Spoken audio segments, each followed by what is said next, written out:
ദൈവത്തിരുനാമത്തിന് മഹത്വമുണ്ടാകട്ടെ. വീണ്ടും നമുക്ക് ഇപ്രകാരം ദൈവസന്നിധാനത്തിൽ ഒരുമിച്ച് കടന്നു വരുവാൻ തക്കവണ്ണം ദൈവമായ കർത്താവ് നമ്മെ സഹായിച്ചത് ഓർത്ത് ഞാൻ ദൈവത്തെ സ്തുതിക്കുകയും സ്തോത്രം ചെയ്യുന്നു. പ്രത്യേകിച്ച് നമ്മളെ ലേഖനം 9-ാം അധ്യായത്തിലേക്ക് കടന്നു വന്ന് നമ്മൾ ചിന്തിക്കുവാനായിട്ടാണ് ഇടയായിത്തീർന്നത്. ലേഖനം 9-ാം അധ്യായം, ഹീബ്രൂസ് ചാപ്റ്റർ 9. എല്ലാവരും ഒന്ന് എടുത്താട്ട്. ഇന്ന് കഴിഞ്ഞ ദിവസങ്ങൾ നമ്മൾ പഠിച്ചത് ലേഖനം 9-ാം അധ്യായം എന്ന് പറയുന്നത് കർത്താവായ യേശു ക്രിസ്തുവിൻ്റെ സാക്രിഫൈസിനെ ചൂണ്ടിക്കാണിക്കുമ്പോൾ പ്രധാനമായിട്ട് അത് 4 ഭാഗങ്ങളായിട്ട് നമ്മൾ തിരിച്ച് കഴിഞ്ഞ 2 ദിവസങ്ങളിൽ ആ 2 ഭാഗങ്ങൾ നമ്മൾ ചിന്തിച്ചുകൊണ്ടേയിരിക്കുകയായിരുന്നു. ഇന്ന് രാത്രി അടുത്ത വിഷയത്തിലേക്ക് നമ്മൾ കടക്കുവാൻ പോകുകയാണ്. ഹെഡിങ് ഒന്ന് നോട്ട് ചെയ്താട്ട്, Christ the perfect sacrifice. Christ the perfect sacrifice, പൂർണ്ണതയുള്ള യാഗം കർത്താവായ യേശു. പൂർണ്ണതയുള്ള യാഗം കർത്താവായ യേശു.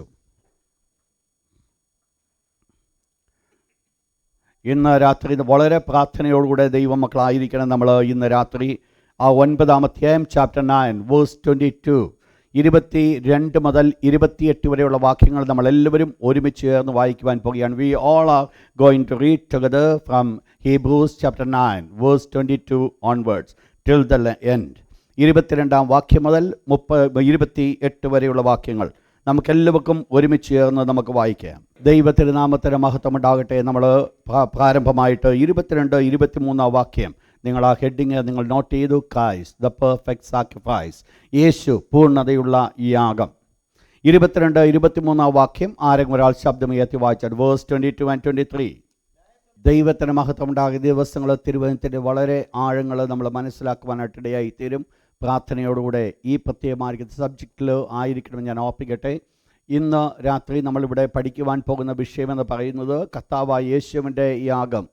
നമ്മൾ ആദ്യ ക്ലാസ്സിൽ നമ്മൾ ഒരു കാര്യം മനസ്സിലാക്കി. കർത്താവായ യേശു ക്രിസ്തുവിൻ്റെ യാഗത്തിന് 3 പ്രാധാന്യതകളെ നമ്മൾ കാണുകയുണ്ടായി. അന്ന് ഇല്ലാത്തവരെ പെട്ടെന്ന് നോട്ട് ചെയ്തുകൊള്ളുക.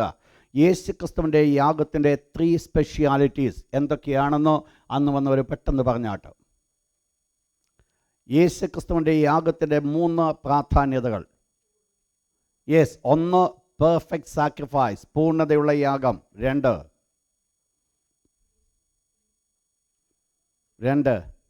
ഫിനിഷ്ഡ് സാക്രിഫൈസ്, തീർന്നതായിരിക്കുന്ന യാഗം. 3 വിക്ടോറിയസ് സാക്രിഫൈസ്, ജയത്തിൻ്റെ യാഗം. കർത്താവായ യേശു ക്രിസ്തുവിൻ്റെ യാഗത്തിന് ഈ 3 പ്രാധാന്യതകളാണ് നമ്മൾ കാണുവാൻ സാധിക്കുന്നത്. 1, യേശു ക്രിസ്തുവിൻ്റെ യാഗം ഒരു സമ്പൂർണ്ണ യാഗമായിരുന്നു. എന്തുകൊണ്ട് സമ്പൂർണ്ണ യാഗമെന്ന് പറയുന്നു? പഴയ നിയമത്തിൽ ദൈവത്തിൻ്റെ അടുക്കിലേക്ക് ഒരു വ്യക്തി വന്ന് കൂട്ടായ്മ ആചരിക്കണമെങ്കിൽ 5 യാഗങ്ങൾ അവർ കഴിച്ചെങ്കിലേ സാധ്യമാകത്തുള്ളൂ. എന്നാൽ പുതിയ നിയമത്തിലേക്ക് കടന്നു വരുമ്പോൾ നമ്മൾ പല യാഗങ്ങൾ കഴിക്കേണ്ട കാര്യമില്ല. യേശു ക്രിസ്തുവാകുന്ന ഏക യാഗത്തിൽ ഈ 5 യാഗങ്ങളും ഉൾപ്പെട്ടിരിക്കുന്നു. ശ്രദ്ധിക്കുക വേർഡ്. പഴയ നിയമത്തിൽ യാഗങ്ങളെക്കുറിച്ച് നമ്മൾ പഠിക്കുമ്പോൾ തുടക്കയാഗം, പാപയാഗം, പാപയാഗത്തോടുകൂടെ അകത്യ സിൻ ഓഫറിങ്. 2 trespass offering. 3-ാമതായിട്ട് ബേൺഡ് ഓഫറിങ്, ഹോമയാഗം. 4-ാമതായിട്ട് ഭോജനയാഗം, മീൽ ഓഫറിങ്. 5-ാമതായിട്ട് പീസ് ഓഫറിങ്, സമാധാനയാഗം. ഈ 5 യാഗങ്ങളാണ് ലേവ്യ പുസ്തകം 1-ാം അധ്യായം മുതൽ 6-ാം അധ്യായം വരെ നമ്മൾ കാണുവാനായിട്ട് സാധിക്കുന്നത്. അപ്പോൾ ഇവിടെ നമ്മൾ കാണുന്നത് ഈ 5 യാഗം കൊണ്ട് മാത്രമേ, സമാധാന യാഗം കഴിക്കുമ്പോൾ മാത്രമേ ഒരു വ്യക്തിക്ക് ദൈവത്തോടുള്ള കൂട്ടായ്മ ആചരിക്കുവാനായിട്ട് സാധിക്കുകയുള്ളൂ. ദൈവമായിട്ടുള്ള ഒരു കമ്മ്യൂണിയനിലേക്ക് കടന്നു വരുവാനായിട്ട് സാധിക്കുകയുള്ളൂ. ബാക്കിയുള്ള യാഗങ്ങളൊക്കെയും പടിപടിയായിട്ട് ചെയ്തെങ്കിൽ മാത്രമേ ഈ പീസ് ഓഫറിങ്ങിലേക്ക് വരുവാൻ സാധിക്കത്തുള്ളൂ. ഒരിക്കൽ പോലും ഒരു വ്യക്തിക്ക് ആദ്യമായി കടന്നു ചെന്ന് ഒരു പീസ് ഓഫറിങ് ചെയ്യുവാൻ സാധ്യമല്ല. പീസ് ഓഫറിങ് കൊടുക്കുന്നതിന് മുമ്പ് ആദ്യം ചെയ്യേണ്ടത് സിൻ ഓഫറിങ്, പാപയാഗം ചെയ്യണം. അതോടുകൂടെ ചേർന്ന് അകൃത്യയാഗം ചെയ്യണം. അതോടുകൂടെ ചേർന്ന് ഹോമയാഗം ചെയ്യണം. അതോടുകൂടെ ചേർന്ന് ഭോജനയാഗം ചെയ്യണം. എങ്കിൽ മാത്രമേ സമാധാനയാഗം ചെയ്യുവാനായിട്ട് സാധിക്കുകയുള്ളൂ. എന്ന് പറഞ്ഞാൽ നമ്മൾ ചിന്തിച്ചു വന്ന വിഷയം, ഈ ദൈവത്തോടുള്ള കൂട്ടായ്മ ആചരിക്കണമെങ്കിൽ ഈ 5 വിധ യാഗങ്ങൾ അവർ ചെയ്യേണ്ടത് ആവശ്യമാണെങ്കിലും ഇന്ന് കർത്താവിനോടുള്ള കൂട്ടായ്മ ആചരിപ്പാൻ നമുക്ക് ഒരു യാഗവും നമ്മൾ കഴിക്കുന്നില്ല. യേശു ക്രിസ്തുവാകുന്ന ഏക യാഗത്തിൽ കൂടെ ദൈവത്തോട് നാം കൂട്ടായ്മ ആചരിക്കുകയാണ്. ശ്രദ്ധിക്കുക, കരങ്ങൾ ഉയർത്തി ഒരിക്കൽ കൂടെ ദൈവത്തിന് സ്തോത്രം പറഞ്ഞാട്ട്.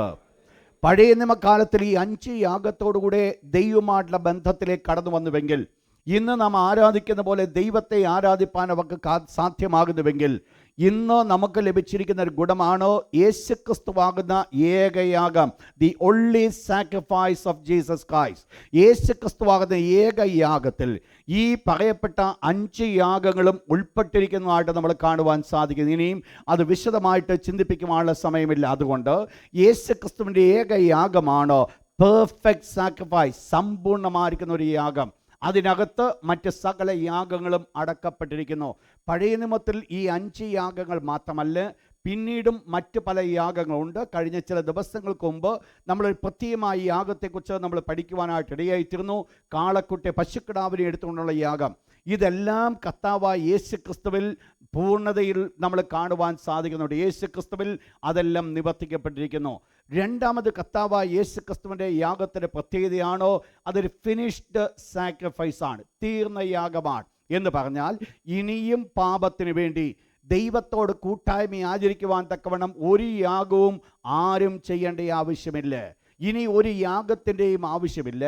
യേശുക്രിസ്തുവാകുന്ന ഏകയാഗത്തിൽ അതോടുകൂടെ ഏകയാഗത്തോടുകൂടെ അത് പരിപൂർണമായിട്ട് അവസാനിപ്പിക്കട്ടെ എന്ന് പറയുമ്പോൾ മനസ്സിലാക്കണം, പഴയ നിയമകാലത്തിൽ ഇവർ വർഷം തോറും ഓരോ പാപം ചെയ്യുമ്പോഴും ഇവർ യാഗം കഴിച്ചുകൊണ്ടിരുന്നു. എന്ന് പറഞ്ഞാൽ നേരത്തെ ചെയ്ത യാഗത്തിന് അവരുടെ പിന്നിൽ കടന്നു വരുന്നതായിരിക്കുന്ന പാപത്തെ ക്ഷമിക്കുവാനായിട്ട് സാധ്യമല്ല. അന്ന് ചെയ്ത പാപത്തെ അന്ന് യാഗം കൊണ്ട് ശുദ്ധീകരിക്കപ്പെട്ടുവെങ്കിൽ വീണ്ടും അവർ പാപം ചെയ്യുമ്പോൾ വീണ്ടും അവർ യാഗം കഴിക്കേണ്ടത് ആവശ്യമായിരുന്നു.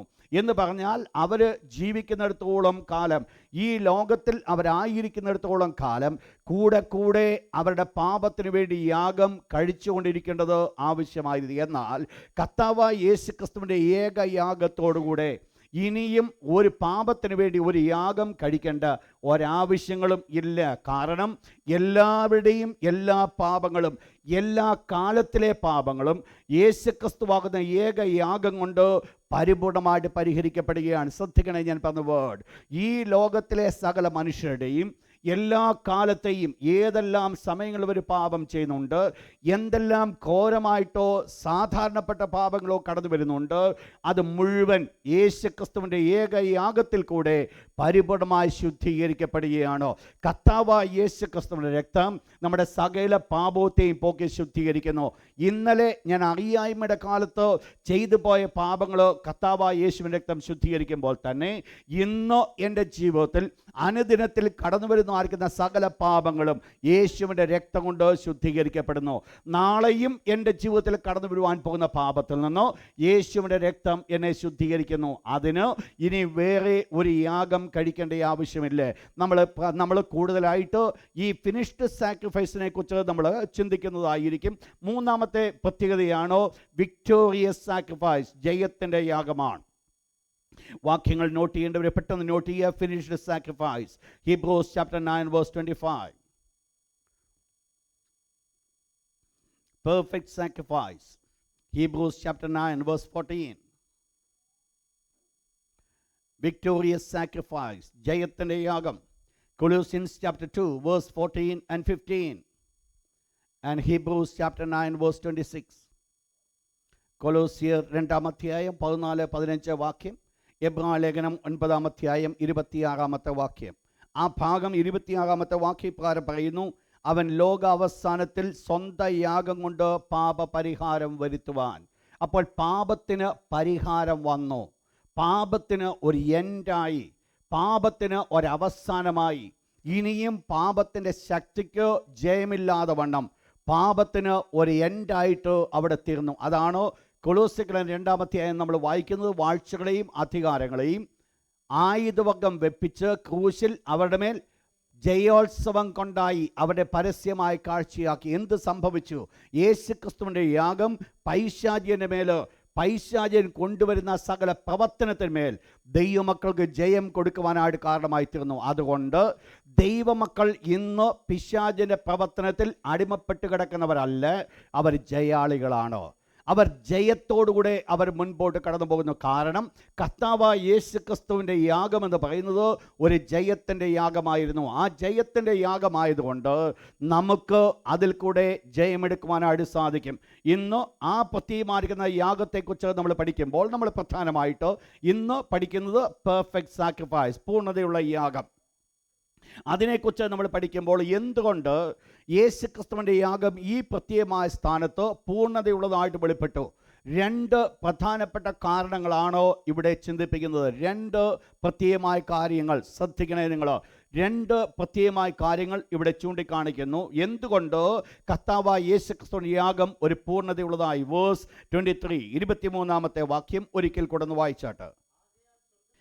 സ്വർഗത്തിലുള്ളവയുടെ പ്രതിബിംബങ്ങളെ ഈ വകയാൽ ശുദ്ധമാക്കുന്നത് ആവശ്യം. നിങ്ങൾക്ക് മനസ്സിലായി ഇതെന്തിനെക്കുറിച്ച് പറയുന്നു? ഇവിടെ വ്യക്തമാണോ ഈ പറയപ്പെടുന്നത് ശുദ്ധമാക്കുവാൻ ഇടയായിത്തീർന്നത്? സ്വർഗത്തിൻ്റെ പ്രതിബിംബം എന്ന് പറയുന്നത് ഈ ഭൂമിയിൽ എന്തായിരുന്നു? സമാഗമന കൂടാരം. അപ്പോൾ സമാഗമന കൂടാരം ശുദ്ധി ചെയ്യേണ്ടത് ആവശ്യമാണ്. ശ്രദ്ധിക്കണേ, ഇന്ന് രാത്രി സമാഗമന കൂടാരം ശുദ്ധി ചെയ്യേണ്ടത് ആവശ്യമായിരുന്നു. താഴോട്ട് അപ്പോൾ ഈ ഭൂമിയിൽ സ്വർഗത്തിൻ്റെ നിഴലായതിൽ സ്വർഗത്തിൻ്റെ എക്സാമ്പിളായിട്ടുള്ള സമാഗമന കൂടാരത്തിന് ഒരു ശുദ്ധീകരണം വരുത്തണം എന്നുണ്ടെങ്കിൽ ദൈവത്തിൻ്റെ തിരുവചനം പറയുന്നു, സ്വർഗീയമായവയ്ക്കോ സ്വർഗത്തിൽ ഉള്ളവയ്ക്കോ അതിനേക്കാൾ നല്ല യാഗങ്ങൾ ആവശ്യം. അപ്പോൾ എന്താ വെളിപ്പെടുത്തുന്നത് അവിടെ? സ്വർഗത്തിൽ ഉള്ളവയെ എന്ത് ചെയ്യേണ്ടതായിട്ട് വരുന്നു? ശുദ്ധീകരിക്കേണ്ടതായിട്ട്. ശ്രദ്ധിക്കണേ നിങ്ങൾ എന്നോടുകൂടെ. ഇവിടെ നമ്മൾ പറഞ്ഞു വരുന്ന ഭാഗം ഇതാണ്. ഈ ഭൂമിയിൽ ഉണ്ടായിരുന്ന സമാഗമന കൂടാരത്തെ ഒരു ശുദ്ധീകരിക്കേണ്ടത് ആവശ്യമായിരിക്കുന്ന പോലെ തന്നെ സ്വർഗീയമായതിൻ്റെ സ്വർഗത്തിൽ ഉള്ള കൂടാരത്തിന് ഒരു ശുദ്ധീകരണം ആവശ്യമായിരുന്നു. ശ്രദ്ധിക്കുക, ആ പോയിന്റ് നിങ്ങളുടെ മനസ്സിലുണ്ടാകണം. അവിടെ ഞാൻ പറഞ്ഞു വന്നത്, ഈ ഭൂമിയിലെ കൂടാരത്തിന് ഒരു ശുദ്ധീകരണം ആവശ്യമായിരുന്നുവെങ്കിൽ സ്വർഗത്തിലുള്ള വാസ്തവമായതിൻ്റെ ഭൂമിയിലുണ്ടായിരുന്നത് അതിൻ്റെ പ്രതിബിംബമാണ്, അല്ലെങ്കിൽ അതിൻ്റെ എക്സാക്ട്ലി ഒരു നിഴലാണ്. യാഥാർത്ഥ്യമായിട്ടുള്ളത് സ്വർഗത്തിലാണ്. എന്നാൽ ഈ സ്വർഗത്തിൽ ഉള്ളതായിരിക്കുന്ന ഈ കൂടാരത്തിന് ഒരു ശുദ്ധീകരണം ആവശ്യമായിരുന്നു. ശ്രദ്ധിക്കുക, സ്വർഗത്തിലുണ്ടായിരുന്ന കൂടാരത്തിന് ഒരു ശുദ്ധീകരണം ആവശ്യമായിരുന്നു. കരങ്ങൾ ഉയർത്തി ഒരിക്കൽ കൂടെ ദൈവത്തിന് നന്ദി പറഞ്ഞാട്ടോ. ദയവായിട്ട് നിങ്ങൾ ശ്രദ്ധിച്ച് നിൽക്കുക. ശ്രദ്ധിച്ചെങ്കിൽ മാത്രമേ വിഷയം മനസ്സിലാകത്തുള്ളൂ. ഞാൻ പറഞ്ഞു വന്നത്, ഈ ഭൂമിയിൽ ദൈവം സ്ഥാപിക്കുവാൻ തക്കവണ്ണം കൽപ്പിച്ചതായിരിക്കുന്ന സമാഗമന കൂടാരത്തിന് ഒരു ശുദ്ധീകരണം ആവശ്യമായിരുന്നു എന്നിട്ട് ദൈവം ഒന്നുകൂടെ താരതമ്യപ്പെടുത്തി പറയുകയാണ്, സ്വർഗീയമായവയ്ക്കോ അതിനേക്കാൾ നല്ലത് ഏറെ വലിയ യാഗങ്ങൾ ആവശ്യമാണ് എന്ന് പറഞ്ഞാൽ, സ്വർഗത്തിലെ സമാഗമന കൂടാരത്തിനോ ഒരു റിയൽ ആയിരിക്കുന്ന ഒരു സമാഗമന കൂടാരത്തിന് എന്ന് പറഞ്ഞാൽ റിയാലിറ്റിയിൽ വേറെ രീതിയിൽ നമ്മൾ പറഞ്ഞാൽ സ്വർഗത്തിൽ ദൈവം വസിക്കുന്ന ഇടത്തിന് എന്താവശ്യമാകുന്നു? ഒരു ശുദ്ധീകരണം ആവശ്യമായിരുന്നു. നിങ്ങൾ മനസ്സിലാക്കണം, എന്തുകൊണ്ട് ഭൂമിയിൽ വസിക്കുന്നതായിരിക്കുന്ന ഈ ഭൂമിയിൽ ഉണ്ടായിരുന്ന ആ സമാഗമന കൂടാരത്തിന് ഒരു ശുദ്ധീകരണം ആവശ്യമായി. എന്താണ് അതിൻ്റെ പർപ്പസ്? നിങ്ങൾ മനസ്സിലാക്കണം, ദൈവം മോശയോട് ഇപ്രകാരം കൽപ്പിച്ചു, മോശയെ ഞാൻ നിനക്ക് പർവ്വതത്തിൽ വെച്ച് കാണിച്ചെന്ന മാതൃകപ്രകാരം നീ അതുണ്ടാക്കുവാനായിട്ട് ശ്രമിക്കുക. നിങ്ങൾ മനസ്സിലാക്കണം, മോശ ഈ സമാഗമന കൂടാരം ഉണ്ടാക്കിയത് ദൈവം കാണിച്ചു കൊടുത്ത പോലെ തന്നെയാണ്. ദൈവം കാണിച്ചതിനകത്ത് നിന്ന് ഒരല്പം പോലും വള്ളിയോ പുള്ളിയോ മോശ മാറ്റിയില്ല. തിരുവചനം ഇപ്രകാരം പറയുന്നു, മോശ അപ്രകാരം തന്നെ ചെയ്തു, സകല പണിയും തീർത്തു. ദൈവം എന്ത് കാണിച്ചു കൊടുത്തുവോ മോശയ്ക്ക്, എക്സാക്ട്ലി അതുപോലെ തന്നെ മോശ ഈ ഭൂമിയിൽ സമാഗമന കൂടാരം പണിതുവെങ്കിൽ ദൈവം കാണിച്ചു കൊടുത്ത മാതൃകപ്രകാരമാണോ ഈ ഭൂമിയിൽ സമാഗമന കൂടാരം ആയിരുന്നെങ്കിൽ ആ സമാഗമന കൂടാരത്തിന് ഒരു ശുദ്ധീകരണം ആവശ്യമായിരുന്നു എന്നോ ദൈവത്തിൻ്റെ വിശുദ്ധ വചനം പഠിപ്പിക്കുന്നു. ശ്രദ്ധിക്കുക വേർഡ്. ഈ ദൈവം കാണിച്ചു കൊടുത്ത മാതൃകപ്രകാരം ഈ ഭൂമിയിൽ ഉണ്ടാക്കിയതായിരിക്കുന്ന സമാഗമന കൂടാരം എക്സാക്ട്ലി ദ സെയിം ടൈപ്പ്, അതുപോലെ തന്നെ യാതൊരു വ്യത്യാസമില്ല, ദൈവം പറഞ്ഞ പോലെ തന്നെയാണ് ചെയ്തത്. എന്നാൽ ആ സമാഗമന കൂടാരം ഈ ഭൂമിയിൽ എറക്റ്റ് ചെയ്തപ്പോൾ അതിന് ഒരു ശുദ്ധീകരണം ആവശ്യമായിരുന്നു. എന്ന് പറഞ്ഞാൽ അതിന് എന്തുകൊണ്ട് ശുദ്ധീകരണം ആവശ്യമായിരുന്നു? എന്തൊക്കെയോ മലിനതകൾ അതിനകത്ത് കാണുമായിരുന്നു. എന്താണ് അതിനകത്ത് അതിനകത്ത് കണ്ടതായിരിക്കുന്ന മലിനത. എന്താണ് അവിടെ സംഭവിച്ചത് നിങ്ങൾക്കറിയാം. വാസ്തവത്തിൽ ഈ സമാഗമ കൂടാരത്തിൽ ഒരു ശുദ്ധീകരണം നടത്തുവാനുള്ള കാരണം ഈ സമാഗമ കൂടാരം അശുദ്ധമായതുകൊണ്ടല്ല, പിന്നെയോ അതിലേക്ക് കടന്നു ചെല്ലുന്നവർ അശുദ്ധരായതാണോ അതിൻ്റെ പ്രധാനപ്പെട്ട കാരണം. ശ്രദ്ധിക്കുക, വേർഡ് സമാഗമ കൂടാരത്തിൽ ഒരു ശുദ്ധീകരണം നടത്തിയത് സമാഗമ കൂടാരം ഏതാണ്ട് അശുദ്ധമായതുകൊണ്ടല്ല, പിന്നെയോ ഇതിലേക്ക് കടക്കുന്നവർ അശുദ്ധരായതുകൊണ്ട് ആ അശുദ്ധനായിരിക്കുന്ന മനുഷ്യൻ മുഖാന്തരമായിട്ട് ഈ സമാഗമ കൂടാരത്തിനോ ഒരു ശുദ്ധീകരണം ആവശ്യമായിരുന്നു. 1-2 വാക്യങ്ങൾ വായിച്ചോട്ട്. നമ്പേഴ്സ് ചാപ്റ്റർ 17 വേഴ്സ് 13, സംഖ്യാപുസ്തകം 17-ാം അധ്യായം 13-ാമത്തെ വാക്യം. വേറൊരാള് ലെവിറ്റിക്കസ് ചാപ്റ്റർ 10 വേഴ്സ് 3. ദൈവത്തിൻ്റെ തിരുവചനം പറയുന്നു, യഹോവയുടെ തിരുനിവാസത്തോട് അടുക്കുന്നവരെല്ലാം ചാകുന്നു. ഓൾ വർ ഡൈയിങ്. എല്ലാവരും ചത്തുകൊണ്ടിരിക്കുകയാണ്. എന്താ ചാകുവാനുള്ള കാരണം? അവിടെ നമ്മൾ വായിക്കുന്നുണ്ട്, അവരുടെ അശുദ്ധിയാണ് അതിൻ്റെ കാരണം. വായിച്ചോട്ട് ലെവിറ്റിക്കസ് ചാപ്റ്റർ 10 വേഴ്സ് 3, ലേവ്യ പുസ്തകം 10:3. Praise God. മോശ അഹരോൻ്റെ 2 മക്കൾ മരിച്ചതിന് ശേഷമായിട്ട് മോശ ഓർത്ത ഒരു കാര്യം മോശ വെളിപ്പെടുത്തിയാണ്. ദൈവം ഇപ്രകാരം പറഞ്ഞിട്ടുണ്ട്, എന്നോട് അടുക്കുന്നവരിൽ ഞാൻ എന്ത് ചെയ്യും? ശുദ്ധീകരിക്കപ്പെടും. അപ്പോൾ എന്തുകൊണ്ടാണ് അഹരോൻ്റെ 2 മക്കൾ മരിക്കുവാനുള്ള കാരണം? അവർ ദൈവത്തിൻ്റെ വിശുദ്ധിയിലേക്ക് അവരുടെ അശുദ്ധിയോടുകൂടി അടുക്കുവാൻ കാരണമായി തീർന്നപ്പോൾ അവർ മരിക്കുവാൻ കാരണമായി തീർന്നു. ശ്രദ്ധിക്കണേ ഈ വേർഡ്.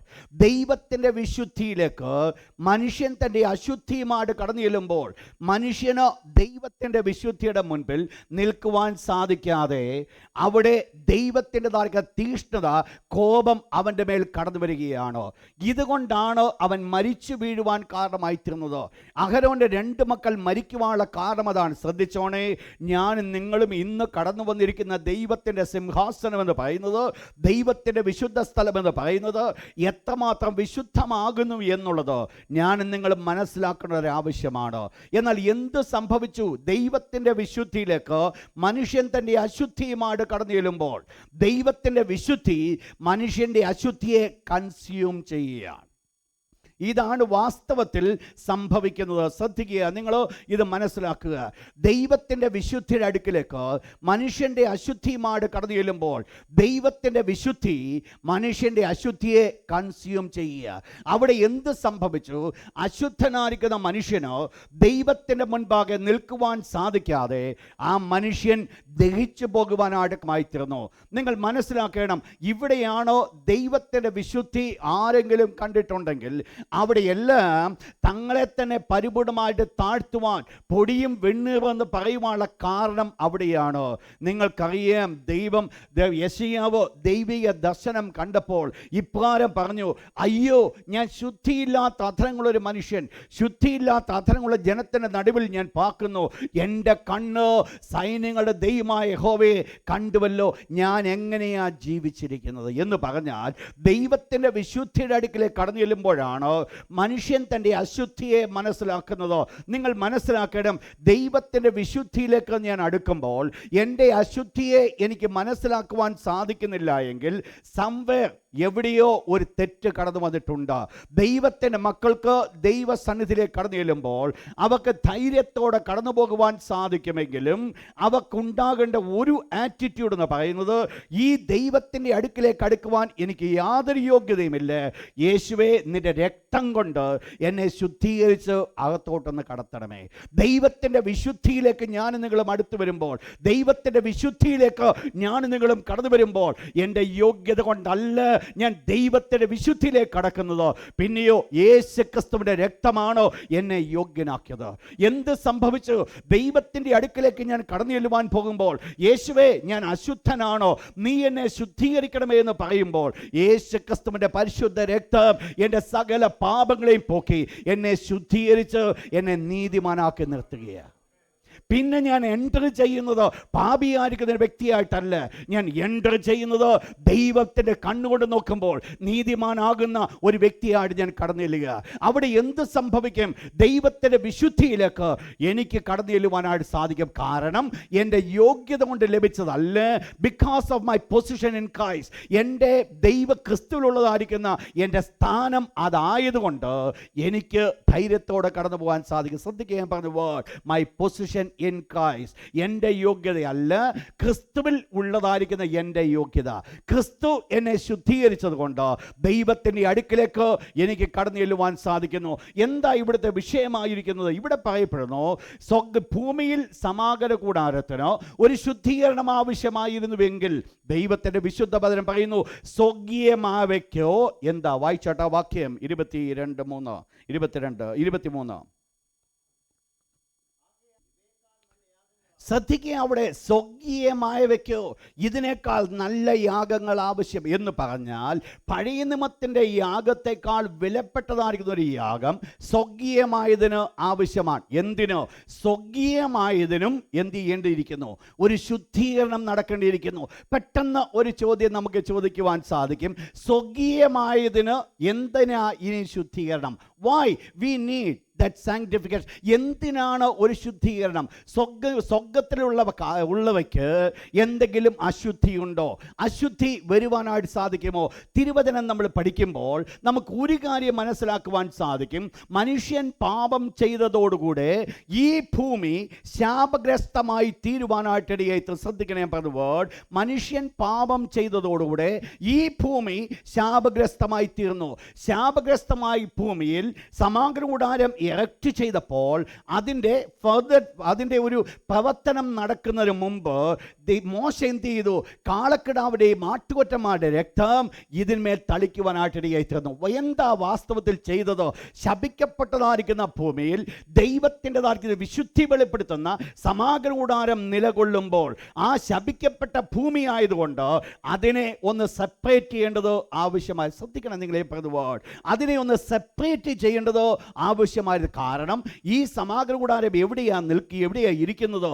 അശുദ്ധിയുടെ മധ്യത്തിൽ, പാപത്തിൻ്റെ നടുവിൽ ഈ ഭൂമിയെ ഞാൻ ശപിച്ചിരിക്കുന്നുവെന്ന് ദൈവത്തിൻ്റെ വചനത്താൽ ശാപഗ്രസ്തമായിരിക്കുന്ന ഭൂമിയിലാണ് ഈ സമാഗമന കൂടാരം പണിതിരിക്കുന്നത്. നിങ്ങൾ മനസ്സിലാക്കണം, സമാഗമന കൂടാരം അതിൻ്റെ സകലതുമായിരിക്കുന്ന പ്രൗഢിയോടുകൂടെ നിൽക്കുമ്പോൾ അതിൻ്റെ ദൈവത്തിൻ്റെതായിരിക്കുന്ന നിഴലായിട്ട്, സ്വർഗീയമായതിൻ്റെ നിഴലായിട്ട് സമാഗമന കൂടാരം നിൽക്കുമ്പോൾ അതിനനുസരണമായിട്ട് ഒരു വിശുദ്ധി ഈ സമാഗമന കൂടാരത്തിനും ആവശ്യമാണ്. അതിന് എന്ത് ചെയ്യേണ്ടതായിട്ട് വന്നു? ഒരു കാളക്കിടാക്കളുടെ രക്തമെടുത്ത് ഈ പത്തിയമായിരിക്കുന്ന സ്ഥലത്തുമേൽ തളിച്ച് അതിനെ വിശുദ്ധീകരിച്ച് വേർപെടുത്തി. അത്രയും സ്ഥലം, അത്രയും കാര്യങ്ങൾ എന്തായി മാറ്റപ്പെട്ടു? ദൈവത്തിന് വിശുദ്ധമായി മാറ്റപ്പെട്ടു. രക്തം കൊണ്ട് അതിനെ വീണ്ടെടുത്തു, റെഡീം ചെയ്തു. രക്തം കൊണ്ട് അതിനെ വീണ്ടെടുത്തു. ഇപ്പോൾ അത് എന്തായി മാറ്റപ്പെട്ടു? ദൈവം വസിക്കുന്ന ഇടമായി ഇത് മാറ്റപ്പെട്ടു. ദൈവത്തിൻ്റെ നിവാസമായി ഇത് മാറ്റപ്പെട്ടു. അതാണ് നമ്മൾ പുറപ്പാട് 25:6 മുതലുള്ള വാക്യങ്ങൾ താഴോട്ട് നമ്മൾ വായിക്കുന്നത്. ഇതാ മനുഷ്യരോടുകൂടെ ദൈവത്തിൻ്റെ കൂടാരം. ദൈവം അവരുടെ നടുവിൽ വസിക്കുവാനായിട്ട് ആഗ്രഹിക്കുന്നു. ദൈവത്തിൻ്റെ നിവാസം അവരുടെ നടുവിലായി. എന്നാൽ ഇപ്രകാരമുള്ള സമാഗമന കൂടാരം ശപിക്കപ്പെട്ടതായിരിക്കുന്ന ഭൂമിയിലാണ് ഉയർത്തിയതെങ്കിൽ സ്വർഗത്തിൽ ഉള്ളവയ്ക്ക് എന്തിനാ ശുദ്ധീകരണം? സ്വർഗത്തിൽ പാപമുണ്ടോ? സ്വർഗത്തിൽ അശുദ്ധിയുണ്ടോ?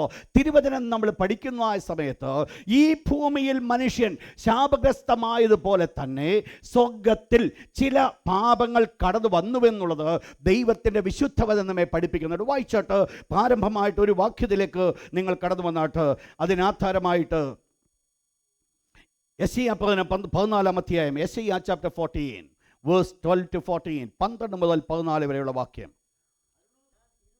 ഉത്തര ദിക്കിൻ്റെ അതിർത്തിയിൽ സമാഗമ പർവ്വതത്തിന്മേൽ ഞാൻ ഇരുന്നരുളും. താഴോട്ട്, ഞാൻ മേഘോന്നതങ്ങൾക്ക് മീതെ കയറും, ഞാൻ അത്യുന്നതനോട് സമനാകും. നിങ്ങൾക്കറിയാം, ഇവിടെ നടന്ന വിഷയം, ദൈവം മനുഷ്യനെ ഈ ഭൂമിയിൽ സൃഷ്ടിക്കുന്നതിന് മുമ്പ് ദൈവത്തെ ആരാധിച്ചു കൊണ്ടിരിക്കുവാൻ തക്കവണ്ണം ദൈവത്താൽ തിരഞ്ഞെടുക്കപ്പെട്ട ദൈവത്തിൻ്റെ ദൂതഗണങ്ങളായിരുന്നു. അതിൽ ഒരു പ്രധാനപ്പെട്ട ദൂതനെക്കുറിച്ചാണ് ഇവിടെ പറയുന്നത്. അവിടെ പറയുന്നു അരുണോദയപുത്രനായ ശുക്ര, ഓ ദ മോർണിംഗ് സ്റ്റാർ. ആരെക്കുറിച്ച് അവിടെ പറയുന്നത്? നിങ്ങൾ ഇംഗ്ലീഷ് ബൈബിളിൽ നമ്മൾ വായിക്കുമ്പോൾ ആ വ്യക്തിയുടെ ഒറിജിനൽ പേരെന്ന് പറയുന്നത് ലൂസിഫർ. ലൂസിഫർ എന്നുള്ള വാക്കിൻ്റെ അർത്ഥം അരുണോദയപുത്രനായ ശുക്ര. എന്നാൽ എന്താ ഇവിടെ സംഭവിച്ചത്? ദൈവം ആ ലൂസിഫറിനെ നോക്കിക്കൊണ്ട് ഇപ്രകാരം പറയുവാനിടയായിത്തീർന്നു, ദൈവം ദൈവത്തിൻ്റെ പർവ്വതത്തിൽ ഇരുത്തിയതായിരിക്കുന്ന ഈ പ്രത്യേകമായിരിക്കുന്ന ഈ ലൂസിഫർ ദൈവത്തിൻ്റെ ദൂതഗണങ്ങൾ പ്രധാനപ്പെട്ട ഒരുവനോ, എന്നാൽ ഈ വ്യക്തി അവിടെ വെച്ച് ദൈവം ആക്കി വെച്ചതായിരിക്കുന്ന പൊസിഷനിൽ ഇരുന്നുകൊണ്ട് പാപം ചെയ്തപ്പോൾ ദൈവം അവനെ അവിടുന്ന് ആട്ടിക്കളഞ്ഞു. ദൈവം അവനെ അവിടുന്ന് തള്ളിക്കളഞ്ഞു. അവിടെയാണ് ദൈവത്തിൻ്റെ പ്രധാന ദൂതനായിരുന്ന ലൂസിഫർ ഒരു പിശാചായി, സൈറ്റനായി മാറ്റപ്പെടുവാനിടയായിത്തീർന്നത്. അപ്പോൾ ദൈവത്തോട് പാപം ചെയ്തു. എന്താ പാപത്തിൻ്റെ കാരണമായിരുന്നത്? നിഗളം. എന്തുകൊണ്ടാണ് നിഗളം വന്നത്? ഒത്തിരി ജോലി ദൈവം തനിക്ക് കൊടുത്തു, ഒത്തിരി പൊസിഷൻസ് ദൈവം അവന് കൊടുത്തു. ഈ പൊസിഷൻ മുഖാന്തരമായിട്ട് ഞാൻ ആരാണ്ട് വലിയവനാണെന്നുള്ള ചിന്ത അവൻ്റെ ഉള്ളിലേക്ക് കടന്നു വന്നു. ഇത് എന്ത് സംഭവിച്ചു? അവനെ കൊണ്ട് പാപം ചെയ്യിക്കുവാനായിട്ടിടയായി. എന്ത് പാപമാ അവൻ ചിന്തിച്ചത്? എൻ്റെ സിംഹാസനം ദൈവത്തിൻ്റെ സിംഹാസനത്തിൻ്റെ നേർക്ക് നേരെ ഞാൻ വെക്കും എന്ന് പറഞ്ഞാൽ ദൈവത്തിൻ്റെ പൊസിഷൻ എന്തായിരിക്കുന്നുവോ അതേ പൊസിഷനിലേക്ക് ഞാനും കടന്നു വരും എന്ന് പറഞ്ഞാൽ വേറെ രീതിയിൽ ഞാൻ ദൈവത്തെ പോലെയാകും, അഥവാ ഞാൻ ദൈവമായിരിക്കും. ഇപ്രകാരം ചിന്തിച്ചതായ ലൂസിഫറിനെയാണ് ദൈവം എന്ത് ചെയ്തു? അവൻ്റെതായിരിക്കുന്ന നിഗളം മുഖാന്തരമായിട്ട് ദൈവം അവനെ കേഴ്സ് ചെയ്തു. ദൈവം ആ പൊസിഷനിൽ നിന്ന് അവനെ തള്ളിക്കളഞ്ഞു, അവൻ്റെ ആ സ്ഥാനത്ത് നിന്ന് അവനെ മാറ്റി. എന്തായിരുന്നു അവൻ്റെ പൊസിഷൻ എന്ന് പറയുന്നത്? ദൈവത്തെ സ്തുതിക്കുവാൻ തക്കവണ്ണം ദൈവത്താൽ നിയമിക്കപ്പെട്ടവനാകുന്നുവെങ്കിൽ അതിൽ നിന്ന് അവൻ മാറ്റപ്പെട്ടു. പിന്നീട് പുള്ളിക്ക് എന്താ ജോലി കിട്ടിയത്? അവൻ്റെ ദൈവം അവൻ്റെ ജ്ഞാനത്തെ അബദ്ധമാക്കി കലക്കിക്കളഞ്ഞതുകൊണ്ട് ദൈവത്തിന് വിരുദ്ധമായ ചിന്തകൾ മാത്രം അവനിൽ കൂടെ വെളിപ്പെടുവാനായിട്ടിടയായിത്തീർന്നു. ഇവിടെ വെച്ചാണ് ഈ ലൂസിഫർ അതോടുകൂടെ ഈ പാപം ചെയ്യുമ്പോൾ ദൈവം അവനെ തള്ളിക്കളയുവാൻ ഇടയായിത്തീർന്നപ്പോൾ ദൈവത്തിൻ്റെ തിരുവചനം പറയുന്നു, ദൈവത്തിൻ്റെ ദൂതന്മാരിൽ 1/3 ഭാഗങ്ങളെ ഒരു ഭാഗത്തെയും കൂടെ വലിച്ചുകൊണ്ട് ഇവൻ പാപം ചെയ്യിക്കുവാനായിട്ടിടയായിത്തീർന്നു. ഇവരെയാണ് ദൈവം ഈ ഭൂമിയിൽ നിന്ന് മാറ്റിയത്. അപ്രകാരമായിരിക്കണം ഈ ഭൂമി ആദ്യത്തെ വെള്ളം കൊണ്ട് മൂടപ്പെടുവാനിടയായിത്തീർന്നു. എന്നാൽ ഇവിടെ നമ്മൾ കാണുന്നൊരു ഭാഗമുണ്ട്, ദൈവം പിശാചിനെ ആ സ്ഥാനത്തുനിന്ന് മാറ്റിക്കളഞ്ഞെങ്കിലും ഈ പിശാചിന് ഇപ്പോഴും സ്വർഗ്ഗത്തിൽ ചെല്ലുവാനുള്ള അനുവാദം ദൈവം കൊടുത്തിട്ടുണ്ട്. ദൈവത്തിൻ്റെ അടുക്കലേക്ക് പിശാചിന് കടന്നു ചെല്ലുവാൻ സാധിക്കും. വേദപുസ്തകം നമ്മൾ പഠിക്കുമ്പോൾ അനേക സംഭവങ്ങളെ അതിന് ആധാരമായിട്ട് കാണുവാൻ സാധിക്കും. നമ്മൾ വായിച്ചു സാധിക്കുന്ന ഇയ്യോബിൻ്റെ പുസ്തകത്തിൽ ഒന്നാമത് നമ്മൾ കാണുന്നത് ദൈവപുത്രന്മാർ, യഹോവയുടെ സന്നിധിയിൽ നിന്നു ദൈവപുത്രന്മാർ എന്ന് പറയുന്നത് ഏഞ്ചൽസ്, ദൈവത്തിൻ്റെ ദൂതന്മാർ ദൈവത്തിന് മുൻപാകെ നിന്നപ്പോൾ അവരോടുകൂടെ സാത്താനും കടന്നു ചെന്നു. എവിടെ കടന്നു ചെന്നു? ദൈവത്തിൻ്റെ സിംഹാസനത്തിന് അടുക്കൽ. എന്ന് പറഞ്ഞാൽ പിശാചിന് ദൈവം ഒരു സമയം വരെ കൊടുത്തിരിക്കുന്ന ഒരു അനുവാദമാണ് ദൈവത്തിൻ്റെ അടുക്കിലേക്ക് കടന്നു ചെല്ലുക. അതിന് സമയം ദൈവം വെച്ചിട്ടുണ്ട്. ആ സമയം കഴിയുമ്പോൾ ആ സ്ഥലത്ത് നിന്ന് ദൈവത്തിൻ്റെ അടുക്കിലേക്ക് കടന്നു ചെല്ലുവാനുള്ള സ്ഥലത്ത് നിന്ന് ദൈവം പിശാചിനെ തള്ളി ഇടുമെന്നുള്ളത് ദൈവത്തിൻ്റെ തിരുവചനം പഠിപ്പിക്കുന്നുണ്ട്. എന്നാൽ എന്താ ഇവിടുത്തെ വിഷയമായിരിക്കുന്നത്? ഇവിടെ ദൈവസന്നിധിയിൽ ആയിരിക്കുന്ന പിശാച്, ദൈവസന്നിധിയിൽ കടന്നു ചെല്ലുവാൻ ഇടയുള്ള പിശാച്, അനുവാദം ലഭിച്ച പിശാച് ദൈവത്തിൻ്റെ സിംഹാസനത്തിൽ നിൽക്കുന്നത് കൊണ്ട് അതെന്തു തന്നെയാണ്.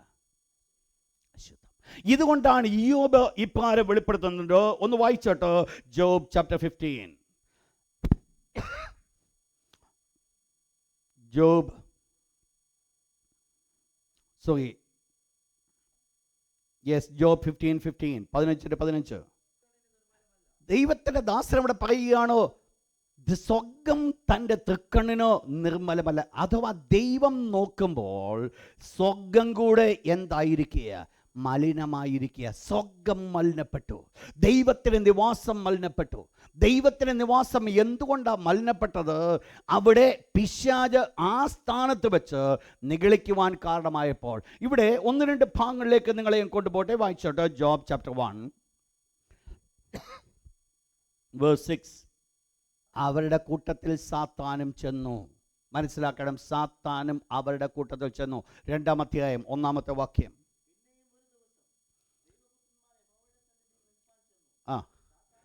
സാത്താനും അവരുടെ കൂട്ടത്തിൽ ചെന്നു. ദൈവത്തിൻ്റെ സിംഹാസനം നിൽക്കുവാൻ സാത്താനും കടന്നു ചെന്നു. First king chapter 22, first king chapter 22 verse 19 to 22, 19 മുതൽ 22 ഭാഗങ്ങൾ. ഈ ഭാഗങ്ങൾ കൂടുതൽ വിശദീകരിക്കുവാൻ അതിൻ്റെ ആവശ്യമില്ല, നിങ്ങളത് വായിച്ചുകൊള്ളുക. 19 മുതൽ 22 വരെ വായിച്ചോട്ടെ. ശ്രദ്ധിക്കുക, അവിടെ ദൈവത്തിൻ്റെ ദാസനായിരിക്കുന്ന പ്രവാചകൻ രാജാവിനോട് പറയുന്ന ഒരു ദൂതാണിത്. നീ ഇത് കേട്ടുകൊള്ളുക. എന്തുവാ നീ കേൾക്കേണ്ടത്? യഹോവ തൻ്റെ സിംഹാസനത്തിൽ ഇരിക്കുന്നു. എന്നിട്ട് താഴോട്ട്, സ്വർഗത്തിലെ സൈന്യമൊക്കെയും അവൻ്റെ അടുക്കൽ വലതും ഇടത്തും ഇരിക്കുന്നു. എന്നിട്ട് അപ്പോൾ ഒരാത്മാവ് മുൻപോട്ട് വന്നു. താഴെ, ഞാൻ അവനെ വശീകരിക്കും.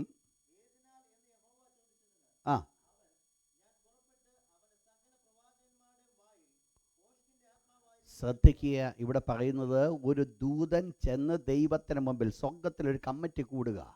കമ്മിറ്റിയുടെ മെയിൻ അജണ്ട എന്ന് പറയുന്നത് ആഹാബ് രാമത്തിൽ വെച്ച് പട്ടു പോകേണ്ടതിന് ആഹവനെ വശീകരിക്കും. എന്താണ് ചെയ്യേണ്ടത്? സ്വർഗത്തിലെ ദൈവമാണ് കമ്മിറ്റി കൂടിയിരിക്കുന്നത്. അവിടെ ഇഷ്ടംപോലെ ദൂതന്മാർ നിൽപ്പുണ്ട്. ഇവരെല്ലാം പലതും പറഞ്ഞു. ഇവരുടെ ആലോചന ദൈവത്തിന് അത്ര ഇഷ്ടമായില്ല.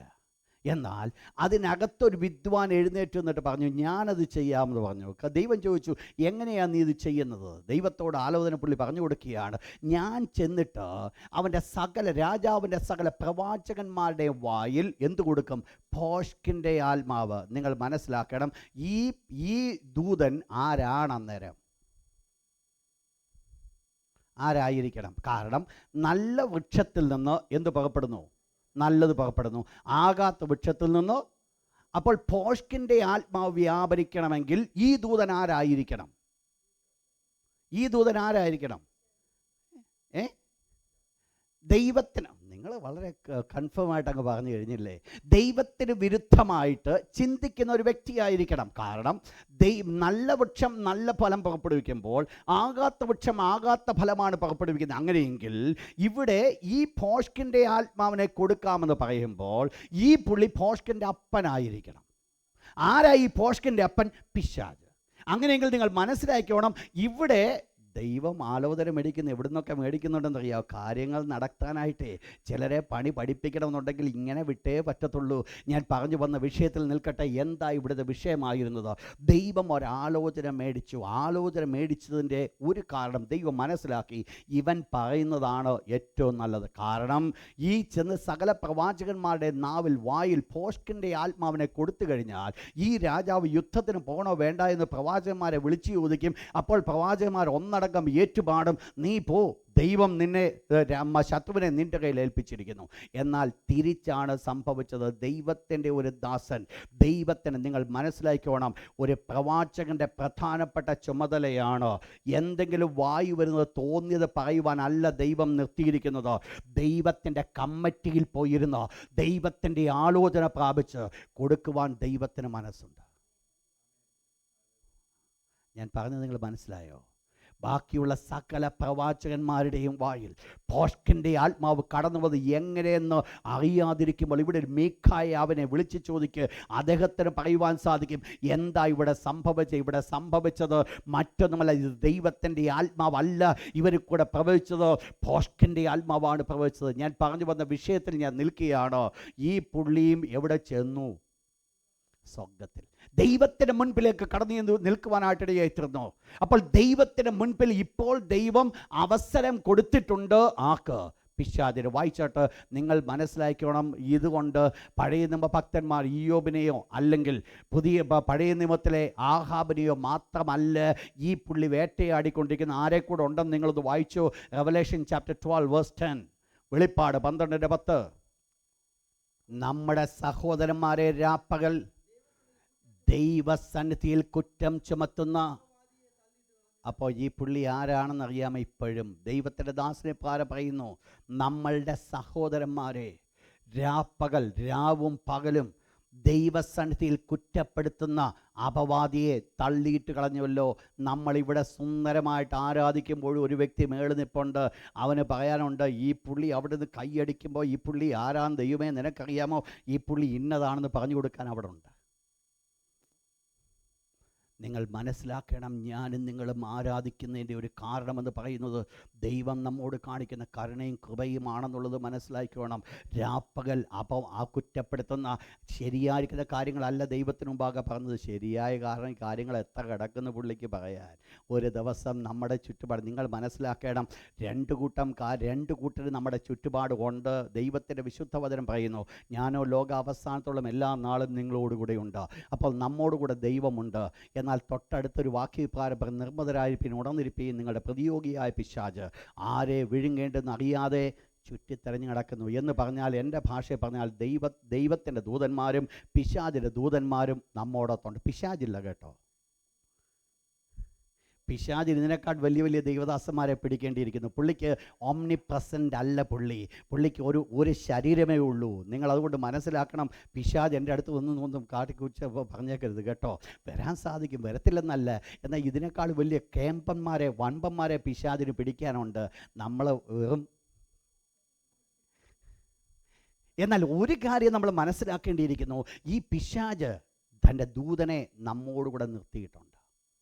അപ്പോൾ എൻ്റെ സകല മൂവ്മെൻറ്റും ഈ പുള്ളി നന്നായിട്ട് കാണുന്നുണ്ട്. ഉടനെ റിപ്പോർട്ട് അങ്ങ് ഇല്ലെന്നുണ്ട്. റിപ്പോർട്ടൊക്കെ ഉണ്ട്. ഞാൻ പറഞ്ഞത് ശരിയായ കാര്യം ഇഷ്ടം പറയാൻ കിടക്കുമ്പോൾ അതുകൂടെ പറഞ്ഞിട്ടായിരിക്കണം പുള്ളി അപവാദം കൂടെ പറയുന്നത്. അപവാദം എന്ന് പറഞ്ഞാൽ ചെയ്യാത്ത കാര്യമാണ്. ചെയ്യാത്ത കാര്യം ചെയ്തെന്നാണ് പറയാൻ പോകുന്നത്. നിങ്ങൾ മനസ്സിലാക്കിക്കോണം, എത്രമാത്രം ഉപദ്രവിക്കുവാൻ തക്കണം ഒരുക്കത്തോടെ ഈ ദുഷ്ടപിശാച് നിൽക്കുന്നു ഇപ്പോൾ എവിടെ? ദൈവത്തിൻ്റെ സന്നിധാനത്തിൽ. എന്നാൽ ഒരു കാര്യം സംഭവിക്കും. വായിച്ചോട്ട് അതിൻ്റെ 7-ാമത്തെ വാക്യം, റെവലേഷൻ ചാപ്റ്റർ 12 വേഴ്സ് 7. അവിടെ വെച്ച് സ്വർഗ്ഗം വന്ന് ശുദ്ധീകരിക്കപ്പെടും. എവിടെയാ? സ്വർഗ്ഗത്തിൽ. അവരുടെ സ്ഥലം പിന്നെ കണ്ടതുമില്ല. അവിടെയാണ് ദൈവം ആ ലൂസിഫറിനെ സംഘത്തെയും പൂർണ്ണമായിട്ട് ഭൂമിയിലേക്ക് വലിച്ചെറിയുന്നത്. കംപ്ലീറ്റ് ആയിട്ട് സ്വർഗ്ഗത്തിൽ പിന്നീട് പുള്ളിക്ക് കടന്നു വീഴുവാൻ അനുവാദമില്ല. ഞാൻ പറഞ്ഞു വന്ന വിഷയം ഇതാണ്, സ്വർഗ്ഗത്തിനും ഇന്നെന്ത് ആവശ്യമായിരിക്കുന്നു? ഒരു ശുദ്ധീകരണം ആവശ്യമായിരിക്കുന്നു. എന്തുകൊണ്ടാണ് ശുദ്ധീകരണത്തിൻ്റെ കാര്യം ആവശ്യമായത്? ഇന്ന് പിശാചിന് അവിടെ കടന്നു ചെല്ലുവാൻ അനുവാദമുള്ളത് കൊണ്ട്. നിങ്ങൾ മനസ്സിലാക്കണം, ഈ ഭൂമിയിലെ സമാഗമന കൂടാരം സ്വർഗ്ഗത്തിൻ്റെ നിഴലായതിൽ ആ സമാഗമന കൂടാരം ശുദ്ധീകരിക്കപ്പെടുവാൻ കാരണമായി തീർന്നത് കാളുകളുടെയും ആട്ടുകൊറ്റന്മാരുടെയും രക്തമാകുന്നുവെങ്കിൽ ഈ പത്യമായിരിക്കുന്ന യാഗത്തിന് വേറെ പ്രത്യേകതയുണ്ട്. സ്വർഗീയമായവയ്ക്കോ ഏറെ നല്ല യാഗങ്ങൾ ആവശ്യം എന്ന് പറഞ്ഞാൽ, സ്വർഗ്ഗത്തിൽ ഉള്ളവയെ ശുദ്ധീകരിക്കുവാൻ ഈ ഭൂമിയിലെ കാര്യങ്ങൾ കൊണ്ട് സാധ്യമല്ല. പിന്നീട് എന്താ അതിന് ആവശ്യമായിരിക്കുന്നത്? സ്വർഗീയമായത് ശുദ്ധീകരിക്കപ്പെട്ടത് എങ്ങനെയെന്ന് ചിന്തിച്ചാൽ, സ്വർഗീയമായത് ശുദ്ധീകരിക്കപ്പെട്ടത് അരിമരക്ഷിതാവായ യേശു തൻ്റെ സ്വന്തം ജീവൻ നൽകി ആ രക്തത്തോടുകൂടെ പിതാവിൻ്റെ അടുക്കൽ കടന്നു എന്ന് ഒരു വീണ്ടെടുപ്പ് സ്ഥാപിച്ചിരിക്കുക. ഒരു ശുദ്ധീകരണം അവിടെ നടന്നിരിക്കുക, ഒരു ശുദ്ധീകരണം അവിടെ നടക്കുക. എന്താ അതിന് കാരണമായിരിക്കുന്നത്? എന്തുകൊണ്ടാണ് അവിടെ ശുദ്ധീകരിക്കപ്പെടുന്നത്? ഈ ഭൂമിയിൽ വെച്ചുകൊണ്ടുള്ളായിരിക്കുന്ന ആട്ടുകൊറ്റന്മാരുടെയും കാളുകളുടെയും രക്തം സ്വർഗീയമായതിനെ ശുദ്ധീകരിക്കുവാൻ സാധ്യമല്ലാതായിരിക്കുമ്പോൾ, ശ്രദ്ധിക്കുക വേർഡ്, സ്വർഗീയമായതിനെ ശുദ്ധീകരിക്കുവാൻ പറ്റാതിരിക്കുമ്പോൾ, സ്വർഗീയമായതിനെ ശുദ്ധീകരിക്കുവാൻ ഒരേ ഒരു മാർഗം മാത്രമേ ഉണ്ടായിരുന്നുള്ളൂ. അത് യേശുക്രിസ്തുവിൻ്റെ രക്തം മാത്രമായിരുന്നു. അതുകൊണ്ട് എന്തായിത്തീർന്നു? ദൈവത്തിന്റെ തിരുവചനം പറയുന്നു, his sacrifice was perfect sacrifice. എന്തിനാണ് അത് പെർഫെക്റ്റ് ആയത്? സ്വർഗീയമായതിനെ ശുദ്ധീകരിക്കുവാൻ ആ യാഗം മതിയായതാ. സ്വർഗീയമായത് ശുദ്ധീകരിക്കുവാൻ ആ യാഗത്തിന് സാധ്യം. സ്വർഗീയമായത് ഒന്ന് പൂർണ്ണമായിട്ട് ശുദ്ധീകരിക്കപ്പെടുവാൻ തക്കവണ്ണം ഈ യേശുക്രിസ്തുവിൻ്റെ യാഗം മതിയായത്. രണ്ട്, എന്തിനു വേണ്ടി? എന്താ വിഷയം? 26-ാമത്തെ വാക്യത്തിൽ കടന്നു വന്നാട്ട്, ഹീബ്രൂസ് ചാപ്റ്റർ 9 വേഴ്സ് 26. ഒരിക്കൽ പ്രത്യക്ഷനായി, he purified it once for all. രണ്ടാമത്തെ point, he purified it once for all. ഒരിക്കലായിട്ട് അവൻ ശുദ്ധീകരിച്ചു. ഒരിക്കലായിട്ട്. നിങ്ങൾക്കറിയാം, ഇതിൻ്റെ പശ്ചാത്തലം എന്ന് പറയുന്നത് ഇസ്രായേൽ മക്കളുടെ നടുവിൽ സമാഗമന കൂടാരം അഥവാ ദൈവത്തിൻ്റെ ആലയം കടന്നു വന്നതിനോ ഇസ്രായേൽ മക്കൾ അതിനെ വീണ്ടെടുക്കുവാൻ തക്കവണ്ണം ആണ്ടിലൊരിക്കൽ ഇസ്രായേൽ മക്കൾ ഒരു യാഗം കഴിക്കണമായിരുന്നു. ആ യാഗമാണ് ഈ പാപപരിഹാര പെരുന്നാളിൻ്റെ ദിവസത്തിൽ മഹാപുരോഹിതൻ കഴിക്കുന്ന ഒരു യാഗം, 7-ാം മാസം 10-ാം തീയതി. ഈ ഒരൊറ്റ യാഗ ദിവസം മാത്രമേ ആ യാഗരക്തത്തോടുകൂടെ ആദ്യമായിട്ട് പുരോഹിതൻ തൻ്റെ പാപത്തിന് വേണ്ടി ഒരു കാളക്കിടാവിനെ യാഗം കഴിച്ച് അതിന് രക്തവും എടുക്കുക. പിന്നീട് ഹോൾ ഇസ്രായേലൈറ്റ്സിന് വേണ്ടി ഒരു മൃഗത്തെ കൊന്ന് അതിന് രക്തവും എടുക്കുക. ഇതിൻ്റെ രക്തവും എടുത്തുകൊണ്ടാണ് പുരോഹിതൻ ദൈവത്തിൻ്റെ അതിവിശുദ്ധ സ്ഥലത്തിലേക്ക് കടന്നു പോകുന്നത്. അഹരോൻ്റെ 2 മക്കൾ മരിച്ചു കഴിഞ്ഞപ്പോൾ ദൈവത്തിൻ്റെ അതിവിശുദ്ധ സന്നിധാനത്തിലേക്ക് കടക്കുവാനുള്ള അനുവാദം പുരോഹിതന്മാർക്ക് ദൈവം നിഷിദ്ധമാക്കി. പുരോഹിതന്മാരെ ദൈവം അനുവദിക്കുന്നില്ല. ദൈവത്തിൻ്റെ അതിവിശുദ്ധത്തിലേക്ക് കടക്കുവാൻ ദൈവം അവർക്ക് അനുവാദം കൊടുത്തില്ല. പിന്നീട് ദൈവം വെച്ചൊരു നിയമമാണ് ആണ്ടിൽ ഒരിക്കൽ മാത്രം. അത് മഹാപുരോഹിതൻ ഈ രക്തവുമായിട്ട് വിശുദ്ധ മന്ദിരത്തിലേക്ക് കടക്കുന്നു. എന്തിനാ വിശുദ്ധ മന്ദിരത്തിൽ കടക്കുന്നത്? അന്നാണ് ദൈവത്തിൻ്റെ അതിവിശുദ്ധ മന്ദിരത്തിൽ അതിൻ്റെ തിരശ്ശീലയിൽ മേൽ രക്തം തളിക്കപ്പെടുവാൻ ഇടയായിത്തീരുന്നത്. അതിൻ്റെ ധൂപപീഠത്തിന്മേൽ രക്തം തളിക്കപ്പെടുവാൻ ഇടയായിത്തീരുന്നത്. രക്തം എവിടെ തളിക്കപ്പെടുന്നുണ്ട് മനസ്സിലാക്കണം. അതിൻ്റെ പർപ്പസ് എന്ന് പറയുന്നത് റിഡീം, അത് വീണ്ടെടുക്കുകയാണ്. എവിടെ രക്തം തളിച്ചാലും ആ സ്ഥലം വീണ്ടെടുക്കുകയാണ്. സമാഗമന കൂടാരത്തിൽ തിരശ്ശീലയിൽ രക്തം തളിക്കുമ്പോൾ അത് വീണ്ടെടുക്കുകയാണ്. എന്താ? ദൈവത്തിൻ്റെ അടുക്കിലേക്കുള്ള വഴി വീണ്ടെടുക്കുക. യാഗപീഠത്തിൻ്റെ കൊമ്പുകൾ അഥവാ ധൂപപീഠത്തിൻ്റെ കൊമ്പുകളിൽ രക്തം പുരട്ടുമ്പോൾ വീണ്ടെടുക്കുകയാണ്. എന്താ വീണ്ടെടുക്കുന്നതോ? ആരാധന വീണ്ടെടുക്കുകയാണ്. അപ്പോൾ മനസ്സിലാക്കണം, രക്തം എവിടെ തളിക്കപ്പെടുന്നുവോ അവിടെയൊക്കെ സംഭവിക്കുന്നത് വീണ്ടെടുപ്പാണ് അവിടെ സംഭവിക്കുക. എന്തുകൊണ്ട്? രക്തം കൊണ്ട് വീണ്ടെടുപ്പ്. വേദപുസ്തകം പറയുന്നു, രക്തം ചൊരിഞ്ഞിട്ടല്ലാതെ വിമോചനമില്ല. വീണ്ടെടുക്കപ്പെടണമെങ്കിൽ രക്തം ചൊരിയേണ്ടത് ആവശ്യമാണ്. അപ്പോൾ എന്ത് സംഭവിച്ചു? ഇവിടെ ആണ്ടുതോറും മഹാപുരോഹിതൻ എന്ത് ചെയ്യുന്നു? ഈ ഓരോ വർഷവും 7-ാം മാസം 10-ാം തീയതി മഹാപുരോഹിതൻ ദൈവത്തിൻ്റെ ആലയത്തിലേക്ക് ഈ രക്തത്തോടുകൂടെ കടന്നു എന്ന് ഇതൊക്കെ വീണ്ടെടുക്കുക. പക്ഷെങ്കിൽ അടുത്ത കൊല്ലവും 7-ാം മാസം 10-ാം തീയതി ആകുമ്പോൾ മഹാപുരോഹിതൻ ഇതുപോലെ തന്നെ രക്തമായിട്ട് കടന്നു ചെല്ലണം. അപ്പോൾ എന്താ ഒരു കാര്യം വെളിപ്പെടുത്തിയിരിക്കുന്നത്? കഴിഞ്ഞ വർഷം നടത്തിയതായിരിക്കുന്ന യാഗം ഇപ്പോഴത്തെ അവസ്ഥയിൽ അത് മതിയായതല്ല. ഇപ്പോൾ വീണ്ടും ദൈവത്തിൻ്റെ അടുക്കിലേക്ക് കടന്നു ചെല്ലണമെങ്കിൽ രക്തം ആവശ്യമാണ്. എന്ന് പറഞ്ഞാൽ കൂടെ അവർ രക്തം ചൊരിയേണ്ട ഒരു ആവശ്യത്തിലേക്ക് കടന്നു വരികയാണ്. കൂടെ രക്തം പുരട്ടേണ്ട ഒരു ആവശ്യം വരികയാണ്. കൂടെ യാഗം കഴിക്കേണ്ട ഒരു ആവശ്യം കടന്നു വരിക. എന്നാൽ ഇവിടെ പുതിയ നിയമത്തിൻ്റെ യാഗത്തെക്കുറിച്ച് നമ്മൾ കാണുമ്പോൾ കർത്താവായ യേശുക്രിസ്തുവിൻ്റെ യാഗം പൂർണ്ണതയുണ്ട് എന്ന് പറയുവാനുള്ള രണ്ടാമത്തെ കാരണമെന്ന് പറയുന്നത് ലോകാവസാനത്തിങ്കൽ പാപത്തിന് പരിഹാരം വരുത്തുവാൻ അവൻ ഒരിക്കലായി പ്രത്യക്ഷനായി. അവൻ ഒരിക്കലായിട്ട് പ്രത്യക്ഷനായി എന്ന് പറഞ്ഞാൽ യേശുക്രിസ്തുവിൻ്റെ ഒരു യാഗം മാത്രം മതിയായിരുന്നു നിത്യതയോളവും വീണ്ടെടുപ്പിന് കാരണമായിരിക്കുന്നത്. കൂടെ പോയി യാഗം കഴിക്കേണ്ട ആവശ്യമില്ല. നിങ്ങൾ മനസ്സിലാക്കണം, കർത്താവായ യേശുക്രിസ്തുവിൻ്റെ രക്തം ഇന്ന് അത് മതിയാകത്തില്ലായിരുന്നുവെങ്കിൽ യേശുക്രിസ്തു 2008 മരിച്ചതെങ്കിൽ 2008 പാപങ്ങൾക്ക് വേണ്ടി ആകുന്നുവെങ്കിൽ 2009 എൻ്റെ ശുദ്ധീകരണം നടക്കണമെങ്കിൽ കർത്താവായ യേശു 2009 മരിക്കണമായിരുന്നു. എന്നാൽ എൻ്റെ ജീവിതത്തിൽ സംഭവിച്ച ഗുണം, എൻ്റെ യേശു 2000 കൊല്ലങ്ങൾക്ക് മുമ്പ് മരിച്ചത് എൻ്റെ പാപത്തിന് പരിഹാരമായതുകൊണ്ട് ഞാൻ പിന്നോട്ട് നോക്കിക്കൊണ്ട് ഞാൻ ഒരു കാര്യം മനസ്സിലാക്കിയാണ്, എൻ്റെ എന്നത്തെയും പോലെ ഇന്നത്തെയും നാളത്തെയും എൻ്റെ സകല പാപങ്ങൾക്ക് വേണ്ടി എൻ്റെ യേശു ക്രൂശിൽ മരിച്ചു. നിങ്ങൾ മനസ്സിലാക്കണം വിഷയം. എൻ്റെ എന്നത്തെയും പാപങ്ങൾ, എല്ലാ നിമിഷങ്ങളുടെയും പാപങ്ങൾ, എല്ലാ സമയത്തെയും പാപങ്ങൾ എന്ത് സംഭവിച്ചു? എൻ്റെ യേശു യാഗമായിട്ട് മനസ്സിലാക്കി. നിങ്ങൾ മനസ്സിലാക്കണം, ഇവിടെ ഒരു വലിയ സത്യമുണ്ട്. ഇവിടെ എന്താ സത്യം? വായിച്ചിട്ട് ഒരിക്കൽ കൂടെ 26th verse 26. എന്നാൽ അവൻ ലോകാവസാനത്തിങ്കൽ സ്വന്തം യാഗം കൊണ്ട് പാപപരിഹാരം വരുത്തുവാൻ ഒരിക്കൽ പ്രത്യക്ഷനായി. എന്താ ഇവിടുത്തെ വിഷയം?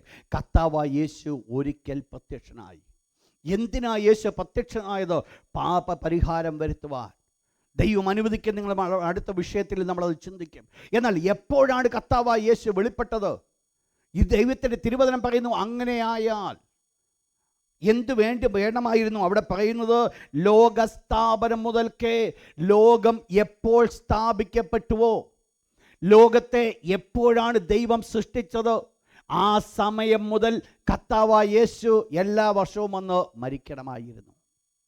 എന്നാൽ ലോകത്തിൻ്റെ സ്ഥാപനത്തിങ്കൽ അവിടെ വെച്ച് കർത്താവായ യേശു ക്രിസ്തുവിൻ്റെ യാഗത്തിന് ആവശ്യമില്ലായിരുന്നു. നിങ്ങൾ മനസ്സിലാക്കണം എന്തുകൊണ്ട്.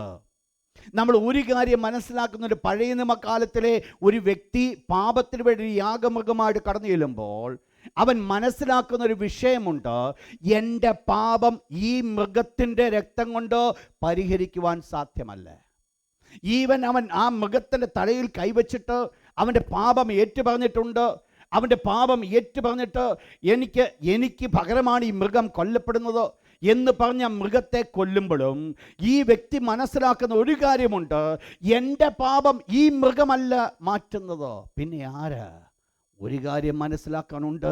ദൈവം ഓൾറെഡി ഒരു കൽപ്പന കൊടുത്തിട്ടുണ്ട്. സ്ത്രീയുടെ സന്തതി നിന്റെ തല താക്കും. ആദിമകാലം മുതൽ, ആദാമിൻ്റെ സമയം മുതൽ ദൈവത്തിൻ്റെ വിശുദ്ധന്മാർ കാത്തിരുന്ന ഒരു കാത്തിരിപ്പാണോ? ആരാണ് ആ സ്ത്രീയുടെ സന്തതി? സ്ത്രീയുടെ സന്തതിക്ക് മാത്രമേ പാമ്പിൻ്റെ തല താക്കുവാൻ സാധിക്കുകയുള്ളൂ. ശാപത്തെ പരിപൂർണമായിട്ട് മാറ്റുവാൻ, പാപത്തെ പരിപൂർണമായിട്ട് മാറ്റുവാൻ സ്ത്രീയുടെ സന്തതിക്ക് മാത്രമേ പറ്റുകയുള്ളൂ. ഇപ്പോൾ ഇവർ ഈ ചെയ്യുന്നതായിരിക്കുന്ന ആട്ടുകൊറ്റന്മാരുടെയും കാളകളുടെയും രക്തമെന്ന് പറയുന്നത് ഇവർ വെറും സിംബോളിക്കായിട്ട് ചെയ്തിട്ട് ഒരു കാര്യം അവർ മനസ്സിലാക്കുകയാണ്.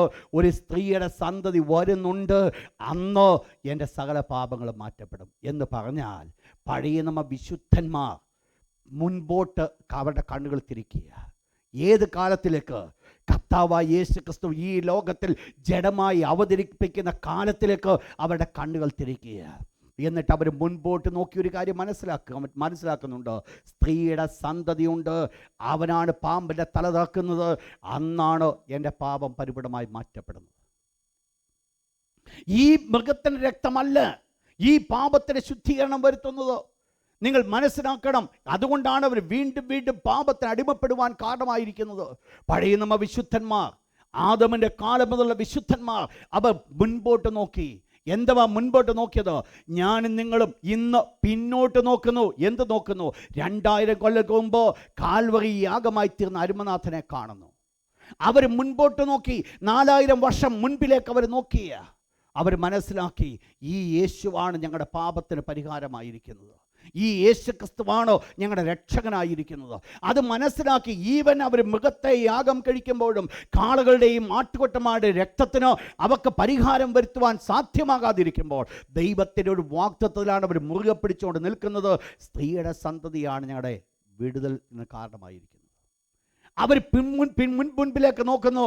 നമുക്കൊരു ഗുണം ലഭിച്ചു, നമുക്കിന്നൊരു ചരിത്രമായതുകൊണ്ട് ഞാൻ നിങ്ങൾ പിന്നോട്ട് നോക്കിയ എന്താ നോക്കുന്നത്? 2000 കൊല്ലങ്ങൾക്ക് മുമ്പ് പാപമില്ലാതിരുന്ന ഒരുവൻ, പാപികളായിരുന്ന മനുഷ്യന് വേണ്ടി വാസ്തവത്തിൽ ദൈവരൂപത്തിലിരുന്നവൻ, ദൈവത്തോളം സമത്വം മുഖപ്പിടിച്ചോണെന്ന് വിചാരിക്കാതെ ദാസരൂപം എടുത്തവൻ, വേഷത്തിൽ മനുഷ്യനായി വിളങ്ങിയവൻ, തന്നെത്താൻ താഴ്ത്തി ക്രൂശിലെ മരണത്തോളം അനുസരണമുള്ളവനായി തീർന്ന ഒരു യേശു എൻ്റെ പാപത്തിൻ്റെ സകല പരിഹാരത്തിന് വേണ്ടി 2000 കൊല്ലം മുമ്പ് അവൻ കാൽവറി യാഗമായി തീർന്നു. സകല മാനവജാതിയുടെയും പാപം അവിടെ പരിഹരിക്കപ്പെടുകയാണ്. ഇനി പാപത്തിന് വേണ്ടി യാഗത്തിൻ്റെ ആവശ്യമില്ല. യോഹന്നാൻ സ്നാപകൻ ഈ യേശുവിനെ കാണുമ്പോൾ പറയുന്നൊരു വേർഡുണ്ട്. ഇതാ ലോകത്തിൻ്റെ പാപം ചുമക്കുന്ന ദൈവത്തിൻ്റെ കുഞ്ഞാൻ. Behold the lamb of God. ദൈവത്തിൻ്റെ വചനം നമ്മൾ പഠിക്കുമ്പോൾ ബിഹോൾഡ് എന്നുള്ള വാക്കിന് ഒരു വലിയ പ്രത്യേകതയുണ്ട്. എന്തൊക്കെയോ മനസ്സിലാക്കുവാൻ സാധിക്കാതിരിക്കുന്ന വിഷയത്തിൽ, എന്തൊക്കെയോ കുഴഞ്ഞു മറിഞ്ഞു കിടക്കുന്ന വിഷയത്തിൽ, എന്തൊക്കെയോ വെളിപ്പെടുത്തുവാൻ ആഗ്രഹിച്ചുകൊണ്ട്, ചൂണ്ടിക്കാണിക്കുവാൻ ആഗ്രഹിച്ചുകൊണ്ട് പറയുന്നൊരു വേർഡാണ് ബിഹോൾഡ്. നീ കാണ്, നീ മനസ്സിലാക്കുക. എന്താ മനസ്സിലാക്കുന്നത്? ലോകത്തിൻ്റെ പാപം ചുമക്കുന്ന ദൈവത്തിൻ്റെ കുഞ്ഞാട്, the one who carries the sins of the world. നിങ്ങൾ മനസ്സിലാക്കണം, യേശു ക്രിസ്തു ചെയ്തതെന്ന് പറയുന്നത് ലോകത്തിൻ്റെ പാപം ചുമന്നു. He took the sin of the world. മനസ്സിലായോ?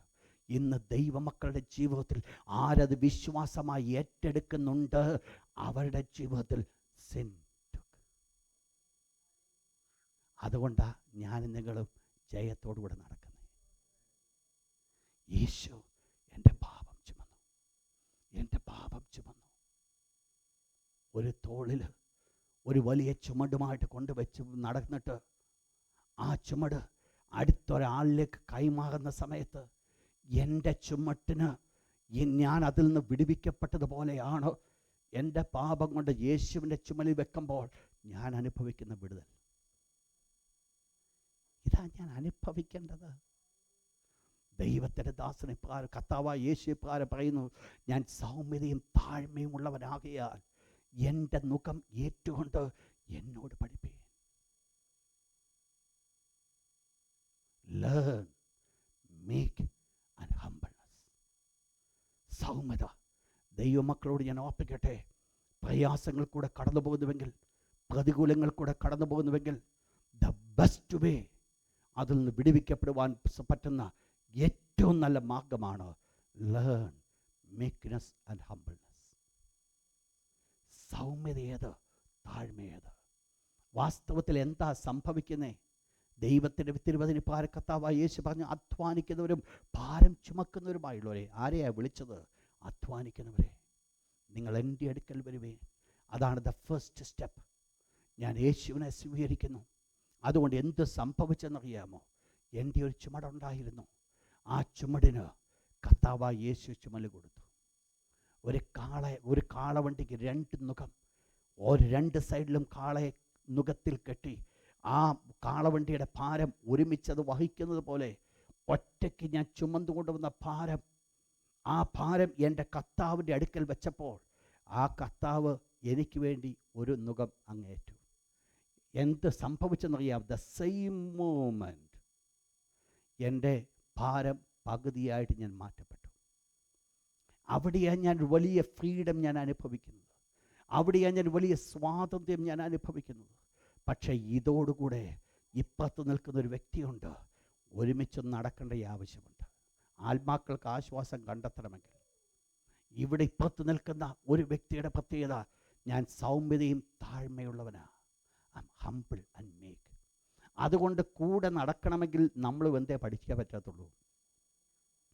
നമ്മളും ഹംബിൾനെസ് ആൻഡ് മീക്ക്നെസ്.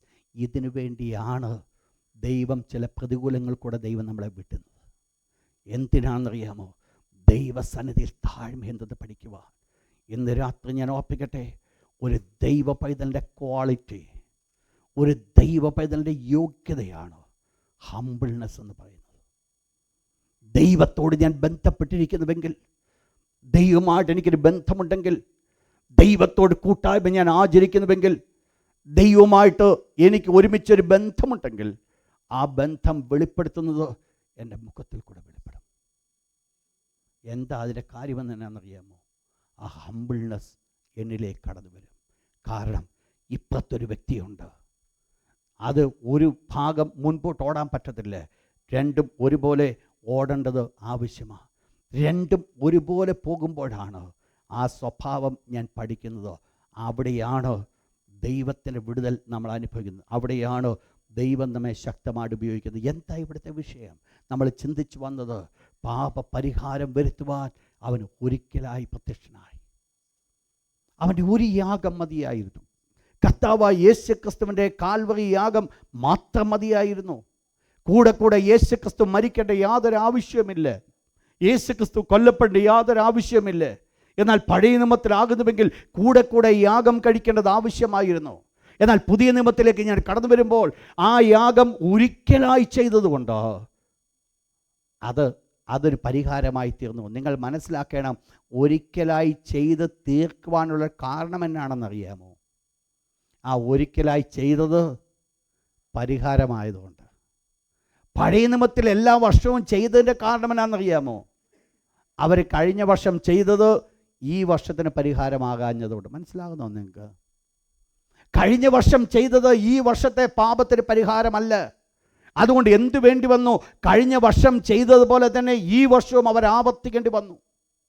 എന്നാൽ ഇന്ന് കർത്താവായ യേശുക്രിസ്തുവിൻ്റെ ഏകയാഗത്തിൽ ഒരു പ്രത്യേകത നമ്മൾ കാണുവാൻ സാധിക്കുന്നത്, അതോടുകൂടെ ഈ പാപിയായിരിക്കുന്ന മനുഷ്യന് എന്ത് കിട്ടി? സാറ്റിസ്ഫൈഡ്. അവൻ സംതൃപ്തനാണ്. അവന് തൃപ്തി ലഭിച്ചു. ഏതിലും അവന് തൃപ്തി ലഭിച്ചതോ? ഇനിയും പാപങ്ങൾക്ക് വേണ്ടി ഒരു വഴിപാടോ യാഗമോ കഴിക്കേണ്ട ആവശ്യമില്ല. അവൻ്റെ ജീവിതത്തിൽ പാപമില്ലെന്നല്ല ഞാൻ പറഞ്ഞു വരുന്നത്. പാപമുണ്ട്. പാപമുണ്ടെങ്കിലും അങ്ങോട്ട് നോക്കി യേശുവേ എൻ്റെ പാപം ക്ഷമിക്കണമെന്ന് പറയുമ്പോൾ എന്ത് സംഭവിക്കുക? പാപം ക്ഷമിക്കുക. അതുകൊണ്ട് എൻ്റെ ഉള്ളിൽ തന്നെ ഒരു ബോധ്യമുണ്ട്, എനിക്കെന്ത് സംഭവിച്ചു? എൻ്റെ പാപത്തിന് പരിഹാരം വന്നു, എൻ്റെ പാപത്തിന് ക്ഷമ വന്നു. ഈ എൻ്റെ ഉള്ളിൽ ഈ പാപത്തിന് പരിഹാരം വന്നു എന്ന് ചിന്തിക്കുന്നില്ലായിരുന്നുവെങ്കിൽ ഞാൻ വീണ്ടും വീണ്ടും പോയിട്ട് യാഗം കഴിച്ചേനെ. അപ്പോൾ എന്ത് സംഭവിച്ചു? യേശു ക്രിസ്തുവിൻ്റെ ഏകയാഗത്തിൻ്റെ ഒരു പ്രത്യേകത എന്ന് പറയുന്നത് ഇറ്റ്സ് ബിക്കം പെർഫെക്റ്റ്, പൂർണ്ണതയായി. എന്താ അതിൻ്റെ കാരണമായി തീർന്നത്? ഒന്ന് മതിയായിരുന്നു, ഒറ്റയാഗം മതി. ഇനിയും കൂടുതൽ യാഗം കഴിക്കേണ്ട ആവശ്യങ്ങളേ ഇല്ല. ആ ഒരു യാഗത്തിൽ സകലതും അടക്കപ്പെട്ടിരിക്കുക. എൻ്റെ വരുവാനുള്ള പാപങ്ങൾ, ഇന്നത്തെ പാപങ്ങൾ, കഴിഞ്ഞ കാലത്തിലെ പാപങ്ങൾ, ഈ ലോകത്തിലെ സകല ജനത്തിൻ്റെയും പാപങ്ങൾ ആ ഒരൊറ്റ യാഗത്തിൽ കൂടെ പരിപൂർണമായി പരിഹരിക്കപ്പെട്ടു. എന്ത് ചെയ്താൽ മാത്രം മതി? ദൈവത്തിൻ്റെ അടുക്കൽ, യേശുവിൻ്റെ അടുക്കലേക്ക് കടന്നു വന്ന് ആ കർത്താവായ യേശു ക്രിസ്തുവിൻ്റെ ക്രൂശുമരണത്തെ കണ്ട് ഒന്ന് പറഞ്ഞാൽ മതി, എൻ്റെ കർത്താവേ, ഞാൻ പാപിയാണ്, ഞാൻ ആ പാപിയാണെന്ന് ദൈവത്തോട് ഏറ്റു പറയുമ്പോൾ ദൈവത്തിൻ്റെ തിരുവചനം പറയുന്നു, നാം നമ്മുടെ പാപം അവനോട് ഏറ്റു പറയുമെങ്കിൽ അവൻ നമ്മോട് നമ്മുടെ സകല പാപവും ക്ഷമിച്ച് നമ്മെ ശുദ്ധീകരിപ്പാൻ അവൻ ശക്തനാ. നമ്മുടെ കർത്താവായ യേശു ക്രിസ്തു ശക്തനാ. അതുകൊണ്ട് ലോകാവസാനത്തിങ്കൽ, ലോകത്തിൻ്റെ തികവെങ്കിൽ, ദ റൈറ്റ് ടൈം, ദൈവത്തിൻ്റെ സമയം മാറിപ്പോയിട്ടില്ല, ദൈവത്തിൻ്റെ സമയം നഷ്ടപ്പെട്ടില്ല.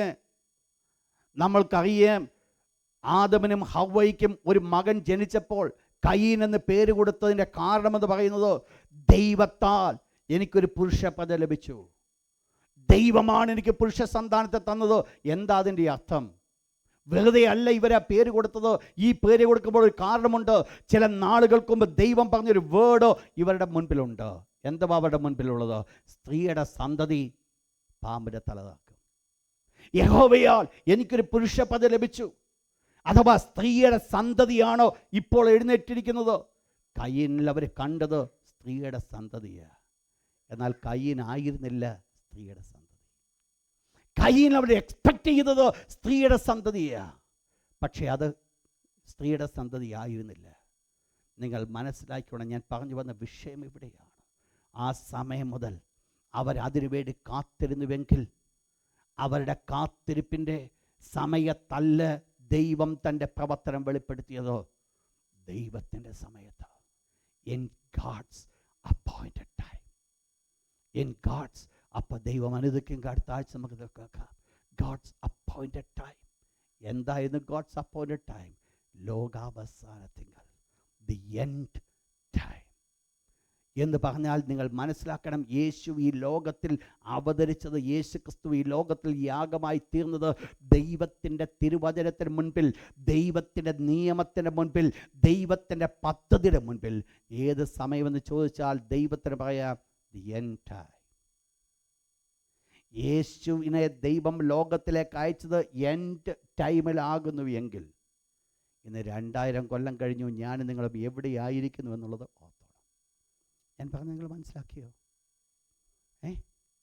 ദൈവം യേശുവിനെ അയച്ചത് ലോകാവസാനത്തിങ്കൽ, ദി എൻഡ് ടൈം, അവസാനം, ദ ലാസ്റ്റ് മൊമെന്റ്. അവിടെയാണ് യേശുവിനെ ദൈവം ലോകത്തിലേക്ക് അയച്ചുവെങ്കിൽ ഞാനും നിങ്ങളും ഇന്ന് ജീവിക്കുന്നത് 2000 കൊല്ലം കൊണ്ട് കഴിഞ്ഞതുകൊണ്ട് ഞാനും നിങ്ങളും ജീവിക്കുന്നത് ദ വെരി ലാസ്റ്റ് മൊമെന്റ് എന്ന് പറഞ്ഞാൽ കർത്താവ് വളരെ പെട്ടെന്ന് വരാൻ പോകുന്നത്, ലോകത്തിൻ്റെ അവസാനം സംഭവിക്കാൻ പോകുന്നെന്ന്, യേശുവിൻ്റെ വരവ് വളരെ പെട്ടെന്നായി എന്ന് ദൈവത്തിൻ്റെ തിരുവചനം നമ്മൾ പഠിക്കുമ്പോൾ ലോകാവസാനത്തിങ്കൽ ഏകയാഗം കൊണ്ട്, തൻ്റെ യാഗം കൊണ്ട് പാപ പരിഹാരം വരുത്തുവാൻ അവൻ ഒരിക്കൽ പ്രത്യക്ഷനായെങ്കിൽ ആ ഒറ്റ യാഗം മതിയായിരുന്നു. It was perfect. ഇന്ന് രാത്രി എല്ലാ കണ്ണുകളും ശാന്തമായിട്ട് അടയട്ടെ.